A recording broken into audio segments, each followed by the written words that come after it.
guys, I'm Malice and I'm back with another video. Today it's time for another weekly wrap-up, and this week I managed to finish 3 books, so let's talk about those. The first thing that I finished this week was A Bollywood Affair by Sonali.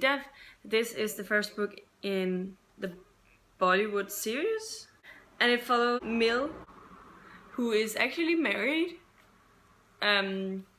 which she has been like more or less all her life.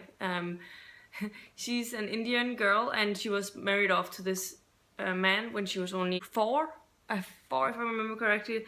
But she's very much into this marriage. She wants to be the perfect wife, and so she wants to obviously she's waiting around for her husband to actually show up because she's never met him. So she's living in the faith that one day he will show up, and then one day she bumps into this man who is a script writer for Bollywood, and they form a friendship, and she sort of starts developing some feelings for him, but she doesn't really want those feelings because she wants to be married to this man, because she wants to be faithful to this man she's married to that she's never met. And then things turns out in different directions and all of that. But I want to say that I actually ended up really enjoying this. I like the cultural aspect we got from the Indian culture that was present in this, and I really enjoyed the 2 characters separately. And yeah, I thought it was really good, a really great book. It was a refreshing read in the midst of a lot of things where I felt like it was a little denser things that I've been reading. Let's get down to the breakdown of this book. And first up, I gave the characters 8 out of 10. I thought they were really great characters. I mean, there were flaws. They had flaws, and there were parts of it that I didn't like, but mostly I just enjoyed them. The atmosphere gets a 7 because of the addition of the Indian culture. It just added something extra to it that I thought was really well, but there were some other things that lacked. The writing gets a 7 out of 10, and the plot gets a 7 out of 10 because there's some things that were a bit cliche to the genre, but otherwise I enjoyed it. Interest, or the intrigue, I give 8 out of 10. I just kept wanting to find out what was happening, especially the last part. It was really good. The logic gets a 6 out of 10. There were a few things that didn't add up to the story. I think that was probably my main critique.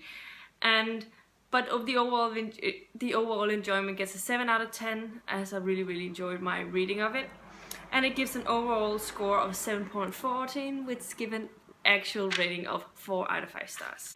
The next thing that I finished was Djævlens Lærling by Kenneth Bøgh Andersen. This is a Danish fantasy, the first in the series, and it's called, if I translate it directly, it's called Devil's Apprentice.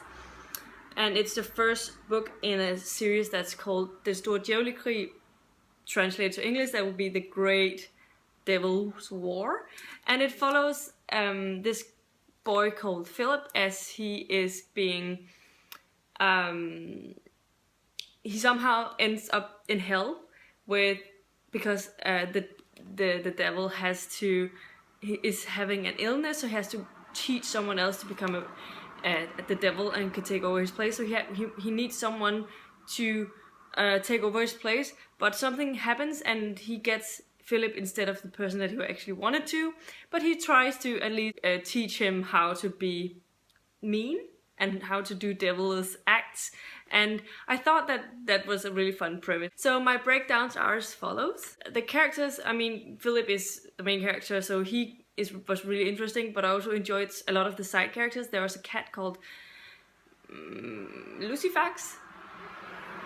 Yeah, and he was really funny, and just overall enjoyment, I gave the characters a 7 out of 10. The atmosphere, I give an 8 out of 10. Just thought that Kenneth really captured the atmosphere really well in this. The writing was pretty decent. I understand why he's such a popular author here in Denmark, and I give that 8 out of 10. The plot gets an 8 out of 10. I was really intrigued for the whole part, and very much looking forward to the sequel. The intrigue gets a 7 out of 10. For the most part, it was just kept me wanting to get back to it. The logic gets an 8 out of 10.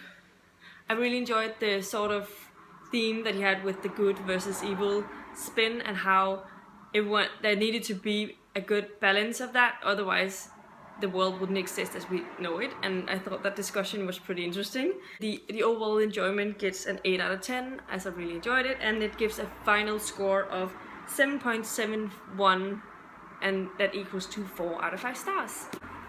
The next thing that I read was Children of Blood and Bone by Tomi Adeyemi. This is the first book in the Legends of Orisha trilogy, is that what it's called?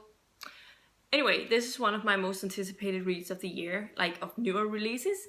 And so this follows a girl called Celia. She is part of this clan where she's been taught in secrecy how to wield her magical powers. There's not a lot of people left with magical abilities. They're like more or less the only clan left. And the king of this land is trying to destroy everyone with power and takes all different sort of means in order to do that. And so one day he has also killed off Celia's mother, or his scout has done that, and so she has a lot of anger inside of her. She wants to seek revenge and to try to save her people, the people with magic, and try to seek revenge of those who's done her harm. But we also see things from the king's world's perspective, if you will, like the king's son and daughter. They have their own perspectives, and I really enjoyed that. I think that they interweave their point of views really well. The Children of Blood and Bone was actually the first book that I finished for the Tome Topple readathon, but I started this back in May, but had to put it down because of the BookTube SF awards. I had some things that I needed to finish, but at least I read this now. First up, the characters, I give them 8 out of 10. It took me a little time to really being immersed by Celia, but the other two characters I thought were really, really interesting from the beginning to the end. But Celia also really developed herself over the time, so I give that an 8 out of 10. The atmosphere gets a 9 out of 10. I just love the world. I thought that magic system was really interesting. I think that if you liked Black Panther and that universe, I think you'd really like this magic system, this world. I feel like it has some similar vibes. I don't know if it's because it's the African culture they have in this that does that, but it was definitely very great, so I give that 9 out of 10. The writing, for a debut, it was really, really good, but I give it 7 out of 10. There were some passages that I thought she could have handled better, and there's some dialogues that I thought were a little juvenile, but otherwise I really enjoyed it.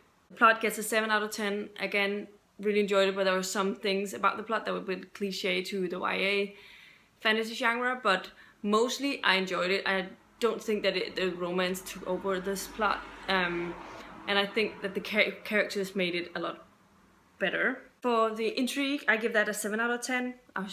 I'm really intrigued about this story for the whole part. And the logic gets a 7 out of 10.